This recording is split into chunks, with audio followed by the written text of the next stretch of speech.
اعوذ باللہ من الشیطان الرجیم بسم اللہ الرحمن الرحیم رب اشرح لی صدری ویسر لی امری واحلل عقدۃ من لسانی یفقہوا قولی۔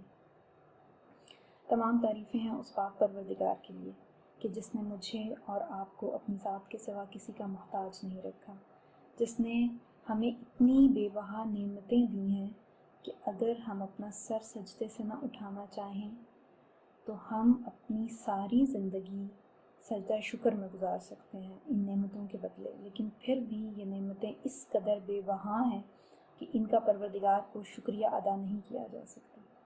جیسا کہ ہماری بات ہو رہی ہے حقیقت نفس پہ، معرفت نفس پہ، کہ یہ نفس کیوں میرے اور آپ کے لیے اتنا ضروری قرار دیا گیا ہے، اس کی معرفت پر پروردگار نے قرآن مجید میں بار بار کیوں اس قدر زور دیا ہے کہ انسان اپنے نفس کی معرفت کو حاصل کرے۔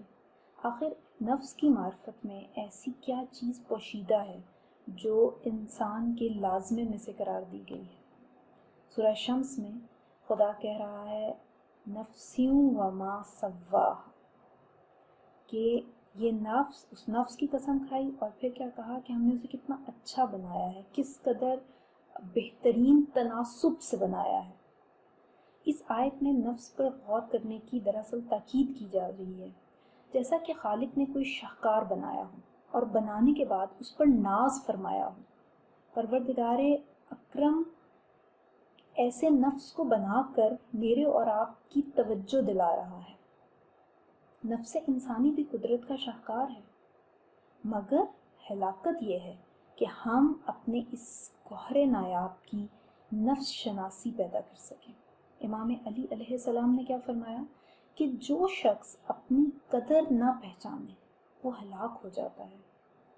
یہ معرفت نفس سبب تعارف خالق بھی بن سکتا ہے، اور کیسا کریم ہے وہ کہ اس نے کسی کے پاس، کسی انسان کے پاس یہ ہیلا، یہ بہانہ چھوڑا ہی نہیں ہے کہ ہمارے پاس اس تک پہنچنے کا کوئی وسیلہ ہی نہیں تھا۔ اب چونکہ یہ دنیا دار غفلت ہے، انسان اس لیے بھی غافل ہو جاتا ہے کیونکہ انعام و احسان الہی کا اندازہ نہیں ہوتا۔ اسی لیے پروردگار نے معرفت رب کا ایک وسیلہ تو خود اس کی اپنی ذات ہی کو بنا دیا۔ جب آپ کو کہا جاتا ہے کہ آپ کا نفس وسیلہ معرفت رب ہے تو یہ بات آرام سے قبول کر لی جاتی ہے اور اس میں کسی قسم کا اعتراض نہیں ہوتا۔ مگر جب محمد و آل محمد کو وسیلہ کہا جاتا ہے تو یہ بات قابل اعتراض معلوم ہونے لگتی ہے۔ یہاں انصاف شرط ہے، انصاف کے دامن کو ہاتھ سے نہیں چھوڑا جا سکتا۔ ہمیشہ دنیا وسیلے کی بات سے مراد شرک ہی کیوں لیتی ہے، جبکہ توحید کو محمد و آل محمد سے، ان کے گھرانے سے کسی قسم کا خطرہ نہیں ہے، بلکہ یہ تو توحید کو منوانے والے ہیں۔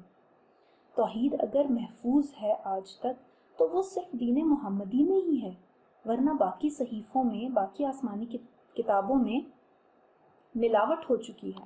معرفت نفس کے مسائل پیچیدہ تو ہیں۔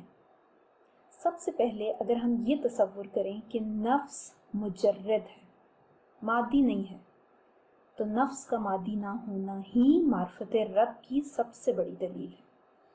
ہم میں سے کون ہے جو یہ دعویٰ کر سکے کہ یہ وجود اور اس میں موجود نفس میرا اور آپ کا ذاتی وصف ہے؟ اگر یہ ذاتی شے ہے تو ہمیشہ سے ہمارے ساتھ رہنی چاہیے تھی اور ہمیشہ ہمارے ساتھ ہی ہونی چاہیے۔ اگر میں اپنے اس ظاہری وجود پر غور کروں تو 30 سال پہلے یہ وجود کہاں تھا؟ یعنی اگر نفس میری چیز ہے تو یہ پہلے کہاں تھی؟ مجھے یہ اختیار کیوں نہیں دیا گیا کہ میرا نفس ہمیشہ میرے ساتھ رہے؟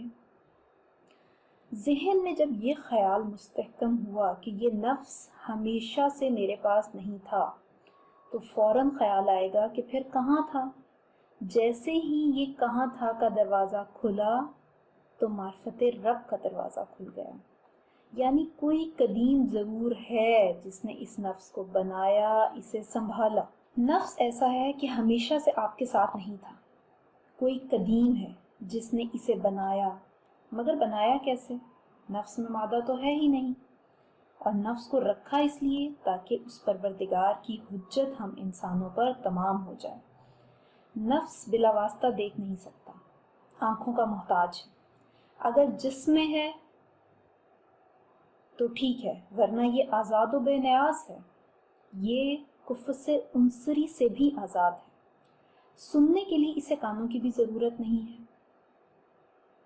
اسی حقیقت کی حجت دکھانے کے لیے پروردگار نے خواب دکھانے کا واسطہ خلق کیا ہے۔ آپ سو رہے ہیں، کان اور آنکھیں بند ہیں، جسم معطل ہے، ایک جگہ بہت سے لوگ بیٹھے ہیں، سب بات کر رہے ہیں، بول رہے ہیں، اور آپ سو رہے ہیں، لیکن سوتے میں آپ انہیں سن نہیں سکتے، نہ ہی دیکھ سکتے ہیں، جبکہ وہ موجود ہیں، آپ کے قریب ہی بیٹھے ہیں۔ اچانک آپ نیند سے اٹھے، حشاش بشاش کہ بہت اچھا خواب دیکھا۔ اگر آنکھیں بند تھیں تو دیکھا کیسے؟ جو موجود نہیں ہیں انہیں آپ نے دیکھ لیا، اور جو سامنے ہیں انہیں نہیں دیکھا، جبکہ وہ موجود ہیں۔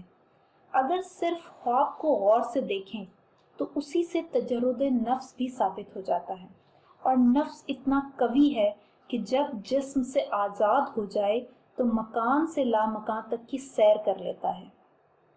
یہ زمین سے آسمان تک کا سفر بنا کسی رکاوٹ کے پار کر لیتا ہے۔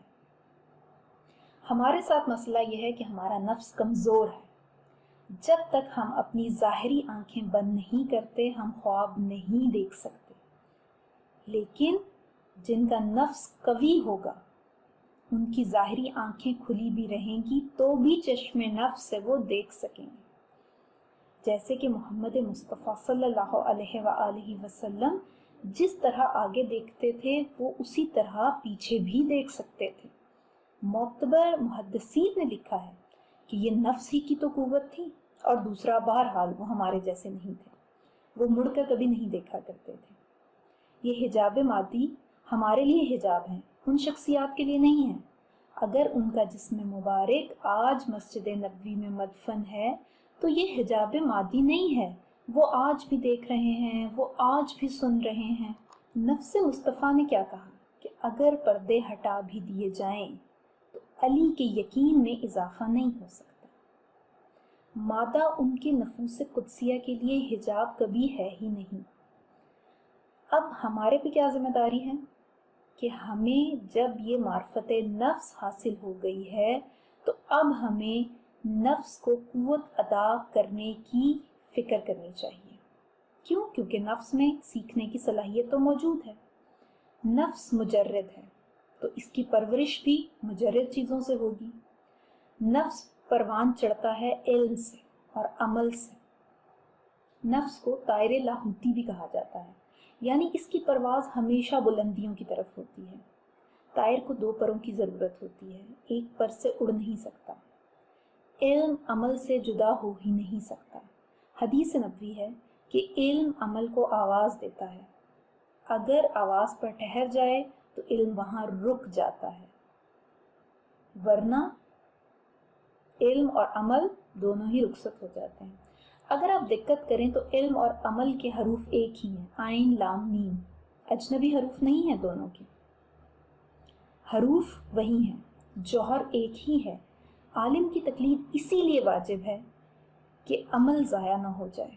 جو عمل کرتے ہیں علم کے بغیر ان کا عمل ضائع ہو جاتا ہے، اور عمل کار عبث ہے، اور عمل کار عبث ہے علم کے بغیر۔ ہماری زندگی عبث کاموں کے لیے خلق نہیں ہوئی ہے۔ ہمیں اپنے اس نفس کو بلندی پر لانا ہے جسے بنا کر پروردگار نے ناز کیا ہے۔ ہمیں حق نہیں ہے کہ ہم اسے پامال کر دیں۔ علم کی دو صورتیں ہیں۔ حدیث امام سجاد علیہ السلام ہے کہ یا تو طالب علم بن جاؤ یا استاد بن جاؤ، معلم بن جاؤ، یعنی یا خود علم حاصل کر لو یا عالم کے علم کے پرتوں پہ قدم رکھو۔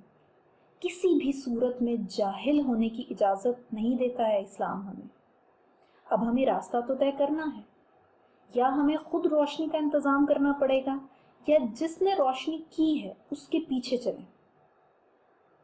اسلام میں یہ جو 73 فرقے اسی لیے تو بنے ہیں، کیونکہ دروازہ علم بند کر دیا گیا، اور جاہلوں کو مسند و منبر پہ بٹھا دیا گیا۔ جب ہمارے پاس باب علم موجود ہے اور دروازہ بھی کھلا ہوا ہے تو پھر انسان دیوار پھلانگ کر کیوں جانا چاہ رہا ہے؟ یہ شرافت نفس کے خلاف ہے۔ نفس کا ارتکاب تب ہوگا جب ہم علم کی روشنی میں عمل کریں گے، علم حاصل کریں اور اسی کے سانچے میں ڈھلتے چلے جائیں۔ یہی عمل ہے۔ میرے اور آپ کی آغوش میں یہ جو معصوم بچے ہیں، یہ دراصل 0 وولٹ کے بلب کی طرح ہیں۔ ہم چاہیں تو جتنی روشنی ان میں بھر سکتے ہیں، یہ ہمارے اختیار میں ہے، اور پروردگار نے ہم خواتین کو اس بھاری ذمہ داری سے نوازا ہے کہ میں اور آپ اپنے نفس میں اتنی بلندی لے کر آئیں کہ ہم اپنی گود میں پروان چڑھنے والے بچوں کے نفس کی بلندی کا سبب بن سکیں۔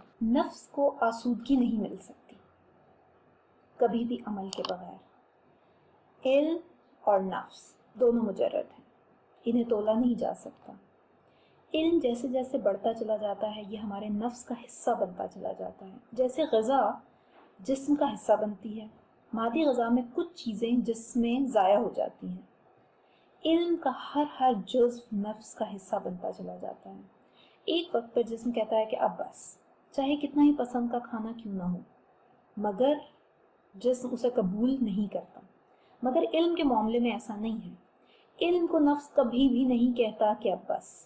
خدا نے شہر علم کو دعا سکھائی، رب زدنی علما۔ کیا یہ ممکن ہے کہ خدا کہے کہ مجھ سے طلب کرو اور پھر وہ عطا نہ کرے؟ ممکن ہی نہیں ہے کہ وہ کہے طلب کرو اور رسول خدا صلی اللہ علیہ وآلہ وسلم طلب نہ کریں۔ خدا تو قرآن میں کہہ رہا ہے کہ ہم آپ کو اتنا عطا کریں گے کہ آپ ہم سے راضی ہو جائیں گے۔ اب یہ کون بتائے گا کہ خدا سے کتنا طلب کیا گیا اور خدا نے کتنا عطا کیا ہے؟ مگر ہم یہ بتا سکتے ہیں کہ خدا سے جتنا بھی رسول اللہ نے لیا، سب کا سب اپنے نفس کو عطا کیا۔ اگر سب نہ بھی دیا ہوتا تو پیغمبر انہیں کبھی بھی نفس رسول نہ کہتے۔ اب جتنی زیادہ عطا ہوتی ہے، ذمہ داری بھی اتنی ہی زیادہ ہوتی ہے، اور اس ذمہ داری کو نفس رسول نے اور اولاد رسول نے خوب نبھایا ہے۔